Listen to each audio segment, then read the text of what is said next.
You interact with people every day, more people than you may realize. Some interactions are quick and might never happen again. Some interactions are quick but happen pretty regularly. Some are longer and more personal. Some last a lifetime. We don't believe that these interactions happen by coincidence. We believe that each interaction is an opportunity to share the love of Christ with a hurting world. Are your interactions making a difference?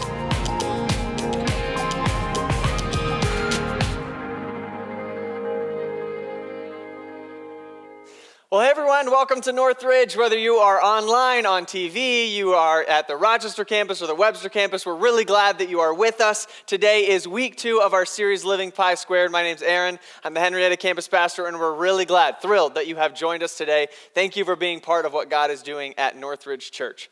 So, Living Pi Squared, we're spending some time on this idea of pi squared, and if you've been around Northridge for a little while, I hope that you've heard us say that at some point, although it's not always obvious what pi squared means, because right off the bat, the math doesn't work, and if that's always bothered you, that there's not a parentheses around the I, we know the math doesn't work, it just looks weird if you put a parentheses. Okay, so just roll with it. Give us some grace. Pi squared stands for P-I-I, pray, invest, invite. That is our outreach approach here at Northridge. Pray, invest, invite. And so that's what we're spending this entire series talking about. And today is going to be all about that second word, that word, invest. And so we're going to be focusing on that for the whole time that we have together this morning. But before we get there, I just want to ask a question I think we should be asking if you know how Northridge operates. One question we should be asking is, what's the biblical basis for this? At Northridge, we say that the source of everything we do is the Bible. So whatever it says we should do is what we want to do. So where did pi squared come from? Did we make this nonsense up? Is it from the Bible? I'm pretty sure there's not any pi squared math in the Bible. What's going on? Where did we get it? Let's talk about that a little bit before we get to the idea of investment. It all boils down to Jesus' last command that he gave his followers right before leaving earth to return to be with his Father. In Matthew 28, he said this, "Therefore, go and make disciples of all nations." How so? 2 ways. First, baptizing them in the name of the Father, the Son, and the Holy Spirit. So baptizing and teaching them to obey everything I have commanded you.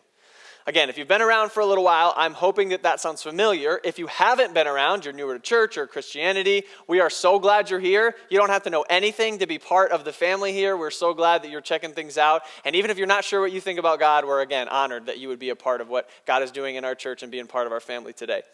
But this command should be familiar to those who have been around our church because we talk about it a lot. Jesus' command is to make disciples in 2 ways. First of all, by baptizing them. Second of all, by teaching them. Baptism was just a way in that culture to signify that you were joining a club or a group. So he's saying, I want you to baptize people. In other words, get more people to identify with following after me. And then second of all, to teach them to follow my commands. In other words, we want more people joining the movement and that they would be learning to follow Jesus more accurately over time. So we've taken this mission statement that he gave his disciples and we've broken it down this way. We like to say that we want to glorify God by making more and better disciples. More, that's baptizing. Better, that's teaching them to obey. That's our whole purpose for the existence of our church, is to make more and better disciples. And this series is specifically about how we make more disciples. And the way that we make more disciples is by living a pi squared life, which is why we're centering on it so much. It is our outreach approach. It's the biggest way that we make more disciples is by living a pi squared life. So this 3-week series really breaks it down into detail as to how we're supposed to do that. And today is all about invest. But what do we mean by invest? Are we talking about money? Let's just get a working definition. And I would say it this way, that to invest is simply the process of developing genuine friendships. It's just the process of developing genuine friendships. Getting to know people, investing them, putting time into the process. But I think that should actually lead us back to the biblical basis question, because it's like, okay, where do we get that from the Bible? Because prayer, if you're familiar with the Bible, seems like a reasonably Bible thing to do. And invite, where you talk about Jesus, also seems like kind of a Bible-y thing to do. But investing, where did we get that? Is that in the Bible? Why did we include that step? So let's jump in, spend some time on the why of investment. Why do we feel that this is important? Biblically speaking, And I'll just admit this up front. If you're hoping for a Bible verse that says, thou shalt make friends before thou dost share the gospel with them or something, I'm sorry to disappoint you. The Bible doesn't sound that weird, first of all. And second of all, it doesn't have a command like that, okay? So it's not going to be there. But that doesn't mean that investment doesn't matter. Sometimes in the Bible, in the absence of a direct command, we can look for biblical patterns and see if there's something there that we can learn from. So I think we can look for biblical patterns here. And when we look at how the message about Jesus spread during the early years of its spread, what you can notice is that most of the time it happened through existing relational channels. Relational channels. There's a bunch of examples of this. I just want to give you two. So in John chapter 1, verse 40, we read this. That Andrew, who was Simon Peter's brother, was one of the two who heard what John had said and who had followed Jesus. Okay, you don't need a lot of context. All you need to know here is that Andrew hears about Jesus, and the first thing Andrew did was to find his brother Simon and tell him, we found the Messiah, that is the Christ, and he brought him to Jesus. Okay, again, it doesn't matter who these people are. It doesn't matter what's going on. Just notice the pattern. Somebody hears about Jesus. They believe in Jesus, and they immediately go to their friends and family first to tell them about Jesus. Their existing circle of influence is where they begin. Just a few verses later, we find out about this dude named Philip. Philip found Nathanael, who we know from another part. This is his boy. These guys are friends. Philip found Nathanael and told him, we have found the one Moses wrote about in the law. Again, what we're seeing here is a friends first pattern. And this is just two examples, but it could be multiplied throughout the New Testament. People who followed Jesus immediately put their social connections to work for the purpose of spreading the message of Jesus. And that pattern is one that we feel doesn't have to stop with people 2,000 years ago, because God has placed you in your job and in your neighborhood and in your class for a reason. So the people that you know, we need to remember, they're not just random people you know. They are people that God has arranged to be in your life. And if we want to be making more disciples, then what better place to start than with the people that we already know, right? And so that's a biblical pattern that we think is worth copying. But also, there's actually a more practical reason that we believe that the invest phase matters, because there's just a practical reality that I think we have to recognize in this moment. And that is that when it comes to big life decisions, people tend to trust experts or their close friends when it comes to getting advice. I would assume that's not terribly controversial. That seems reasonable, right? But what does it mean in this context that we go to experts and to our friends? Well, it just means that while it is possible that someone at Wegmans would walk up to you and say, hey, are you a Christian? I have some questions about my eternal destiny. It's possible, right? I mean, it could happen, but as far as we can tell, it's not all that likely. And it's simply because people listen best to people that they trust. People listen best to people that they trust. That's just how it is. It's not really that profound. It's just a reality. And so I'm not sure why, as Christians, if you've been around Christianity, you know this, we get real enamored with the possibility of having this like life-changing conversation randomly at the grocery store or something. I don't know why we get that way. That can't possibly be the most effective method for sharing the message of Jesus, right? And I'll prove that by saying, think about it this way. If you are a Christian here today, you're listening, you're watching, what kind of encounter at the grocery store would it take for you to change your mind about your view of Jesus? That would be a pretty remarkable moment, right? That sounds kind of insane.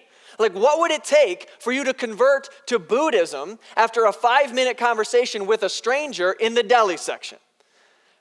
A lot of something, right? That sounds crazy to us. Yet, when we think about sharing our faith in Jesus, we imagine that people's minds are like blank slates, and they're just walking around hoping that someone is going to enter into their sad, empty mind and download a correct view of God randomly, right? But that's not how they are. That's not how you are. Why would we think that's how they are?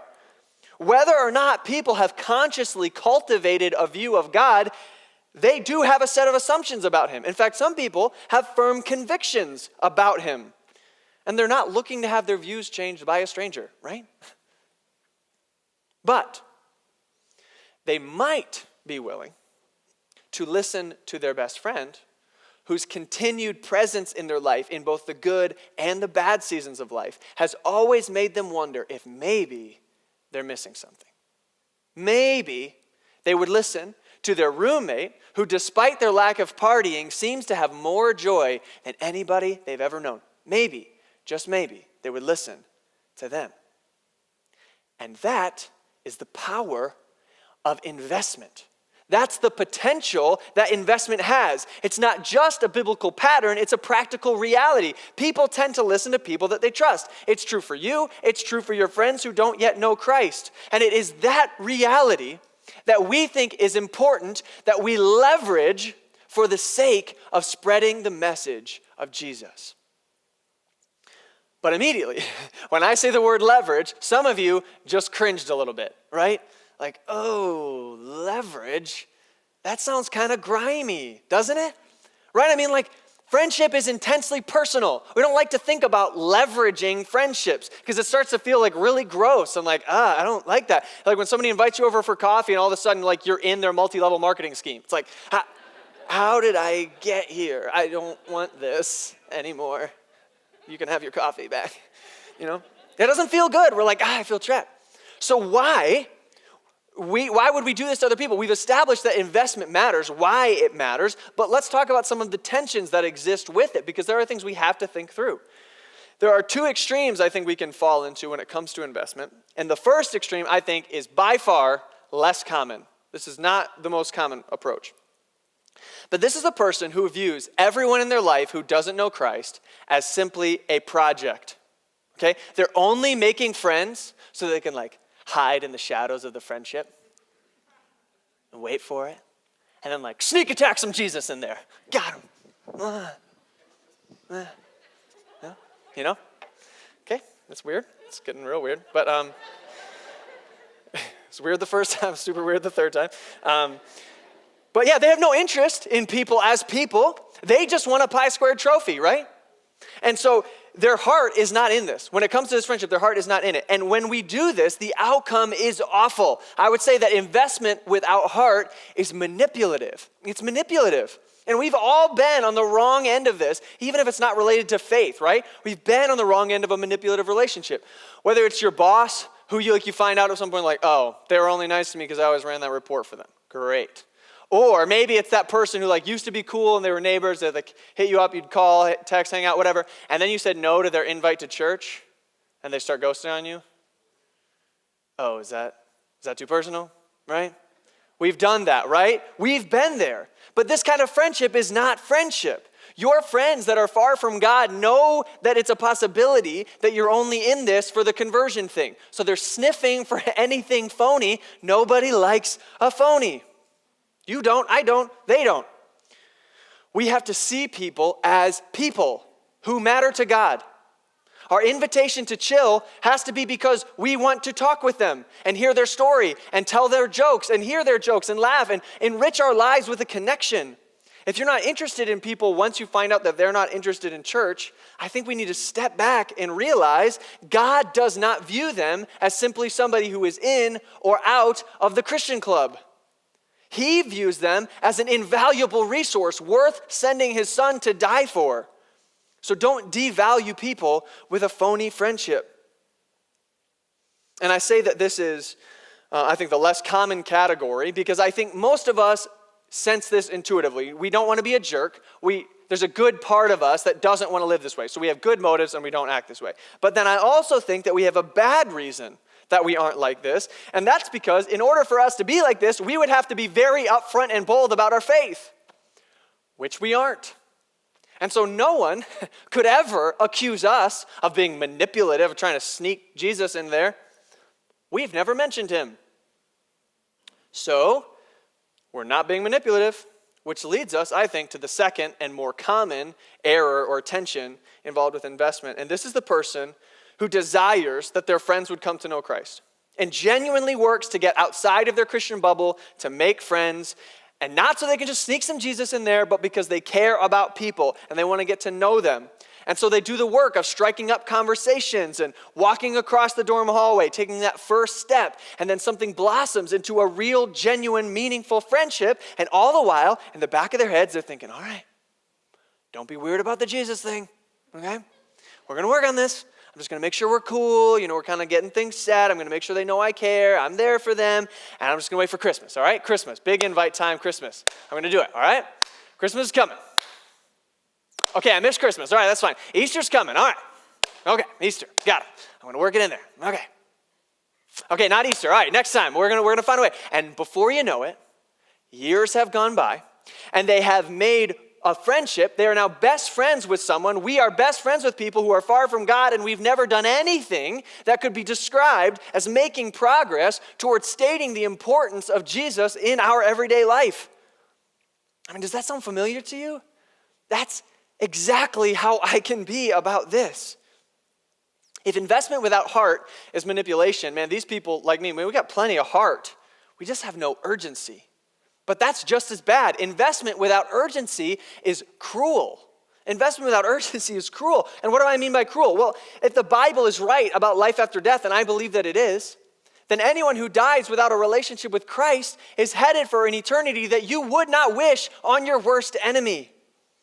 And yet we, in Christ, hold the key to them avoiding punishment and instead having acceptance and joy and peace for eternity. And yet we walk through life with no urgency in this relationship at all. We are essentially withholding the keys to solving their greatest need. And I can't think of any way to describe that but cruelty. It's, again, no doubt, this is the side of the problem that I fall on. I convince myself I'm always in the early phases, right? I'm just still trying to be the cool guy. Yeah, relatable, fun. They like to be around me. Don't worry. I'll get to talking about Jesus. It'll be fine. But the years slip by and nothing, and that is cruel. It's not investment, it's robbery. And we believe at Northridge that we must find a way to see those in our lives who don't yet know Christ as people who matter to God, even if they never trust Christ. While also never forgetting that we have a calling from God to maximize every opportunity He gives us to tell people about Christ. That is a tension to manage. It's not a problem to solve. And I'd love to show you a video, actually, of a couple of friends who I think showed us exactly what this can look like. So check out this video. I grew up in a Christian home. I don't really remember my life before Christ because it's all I've ever known. I didn't grow up in a Christian home, but I remember wanting to go to church when I was a kid. Before Christ, I was most focused on work and an abusive relationship that I had been in for a little over 2 years. I thought those were the most important things and that I was just existing and had no purpose. I had been struggling with anxiety and depression during these times, and being around those people persuaded me to do bad things like drink and smoke marijuana. I did these things to please those around me. I had lost myself, and it got to a point where I didn't even know who I was anymore. I remember praying with my dad when I was 7. When I was 12, I rededicated my life to the Lord. I knew that I was a sinner and Jesus died on the cross for my sins, so I asked Him to take control of my life. So when I met Hannah, she introduced me to Northridge Church, where I met some of the most amazing people. I felt accepted, wanted, and that I actually fit in somewhere. I felt like that was where I was supposed to be. Around 3 months ago, I started praying every day, and that was the biggest thing that helped me overcome my anxiety and fully trusting in God. The more I prayed, the more free I felt and the less anxiety I had. I knew it was what I needed to do because I'm a sinner and Jesus died for my sins. I asked for forgiveness and put everything into God's hands from that point forward. Even though Jesus has always been a part of my life, I've definitely grown a lot over the past few years. I have such a burden for the lost. I'm constantly trying to be a light to my coworkers. I met Sarah when she became my coworker about 2.5 years ago. Since the beginning, I invited her to go to church and church events. Even when she didn't want to go or couldn't go, I kept trying. It was after she came to Northridge that she finally accepted Christ into her life. I'm so excited to take this next step with her, and I can't wait to see what God has for our future. I feel like I'm a whole new person and I've changed a lot for the better. I'm happier and more calm, knowing that I can fully trust God and don't have to worry about anything. I feel like I'm living more in the now rather than trying to always worry about the future. I feel like my life isn't as foggy as it was. I'm so grateful for Hannah, her family, and everyone at Northridge. And I can't wait to continue to grow as a person and build this relationship with God. So today, I'm getting baptized to say publicly that Jesus is the leader of my life and the forgiver of my sins. Hannah, it is so cool that we're talking about investment today because you are so great at investing in other people far from God and caring about them. It's crazy to see you be a young adult leader and care for people and love on them, and such a blessing to walk alongside you in your faith journey. So with all that said, I want to baptize you in the name of the Father, the Son, and the Holy Spirit.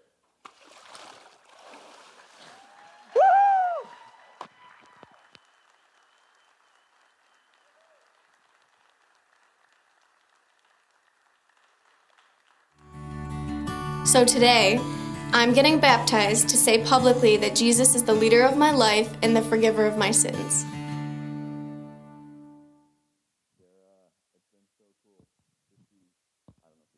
Sarah, it has been fantastic to walk with you in your journey with God. Your honesty has been refreshing and so exciting to see. It made the starting point so real and so authentic and fantastic. It's been great to just walk alongside you. I love sharing so much with you. So with all that said, I want to baptize you in the name of the Father, the Son, and the Holy Spirit.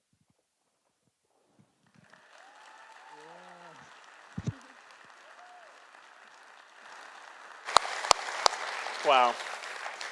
That's truly an amazing picture of what it can look like. And I do want to apologize. Sorry about that audio being not the clearest to hear. Jesus' command was to baptize. That clearly happened. He didn't say that we had to have perfect microphones every time, which is a blessing. Bless up. Anyway, no, but we're extremely excited for Hannah and Sarah. I mean, what a depiction. I hope you noticed they mentioned that was years. I mean, that's them working together all the time. That's lots of conversations. That's even a rejection or two in there. But that's what investment can do, and God can use that to accomplish amazing things.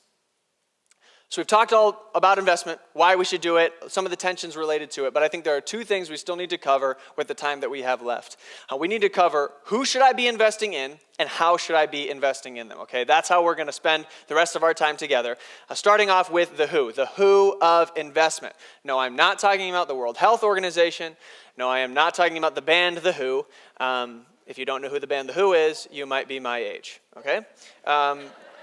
But anyway, okay, so who should you be investing in? Well, the simple answer to this question of who is just your pi squared list. It's your pi squared list. This is what Mark talked about last week, that we should have a list. Everyone at Northridge who calls it home should have a list of 4 people or groups of people that you're praying for every day. A family member, a friend, a neighbor, and a coworker or a classmate. If you've never made one of those lists before and you want to do that, I'd encourage you to do it right now. Think of 4 people in your life you could be praying for every day. This is an awesome way to remember our calling, but it doesn't have to be limited to that. We should be thinking of every relationship in our life with someone who doesn't know Christ as a chance to genuinely invest, not faking it, but with an eye toward using that relationship as a bridge for the gospel. And that list, I think, helps us focus on the most crucial relationships. And over the last week, I've signed up for the prayer text reminders that we've been sending out. You can do that at iwant.info. Anybody, you can go to that website right now, type in your phone number, and you'll get a daily text reminder for the remainder of this series that can help you remember to pray for people. It's been great for me to get that first thing in the morning and to be praying for these people on my list. And I just want to make a quick note about the who here. The longer you follow Jesus and the longer you get into church, the harder I believe this becomes. It's not a bad thing that you become friends with more Christians. In fact, I think it's actually a very good thing. But it's really easy to begin living inside of a bubble and to lose your contact with the people who don't know Christ yet. And so this is going to require intentionality, in particular for people who have been Christians for a lot of years. So that's the who, it's our pi squared list, but let's turn now to the how. Let's close with some practical steps. How are we supposed to do this? I'm going to be giving you some general principles, but honestly, this is really as simple as just how to make a friend, okay? I know making friends isn't always that simple, but there are some general principles I think we can all recognize. It's really just about how to authentically invest and make friends with other people. So here's some big picture tips that we're going to move through quickly. And the first one I would just say is to be present. If you want to know how to invest, just be present. And by this, I just mean be the kind of person who is accessible. All right? Don't take every break at work by sitting on your phone at your desk. Okay? Don't be the kind of person who drives in from work and immediately runs inside your house and never comes outside again. Or don't skip all your family gatherings even though some of them are awkward, okay? I know that that's tempting, but actually be there. If you're in the room, if you're the kind of person who shows up in the room, then you have opened the first door to a potential of friendship and connection. Second of all, initiate. Be present and then initiate. Once you're at the point, with a neighbor or a coworker where you kind of exchanged phone numbers or whatever, or maybe you like low-key Facebook stalked them a little bit and you message them or whatever. I'm not judging, I'm saying that happens. Be the person who sends that first text. Give them a call. See if they're free. Like next Friday. Like put an actual date on the calendar. We've all played that game, where you see the neighbors like, hey, we should totally grab a bite sometimes. Like, oh yeah, neighbor, we totally should. Hey. First of all, don't talk to your friends like that. That's weird. I don't know why. I don't know why that's how that came out. But don't do that because it's polite. I mean, everybody does that. Man, we all feel good. We do this exchange. It's obligatory. We'll have you over. Yeah, we'll have you over. No, I'm having you over. We do that, and everybody feels great about themselves, and nobody goes over to anybody's house. Actually send a text with a date. Would you like to come on this day? You'll be amazed what happens. Make the first move. We should be the kind of people who do. Third, capitalize on life rhythms. Again, this is a little bit 101, but just think about it. Everybody eats, right? Everybody eats at some point. Everybody drinks coffee. I've heard rumors that some people don't. I don't believe it, okay? Everybody does.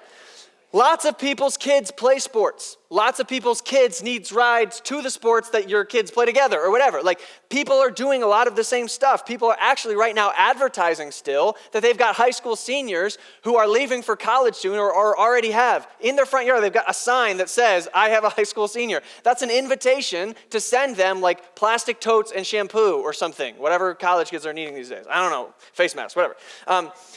But capitalize on the stuff that we're all already thinking about and use it as a chance to make a friend.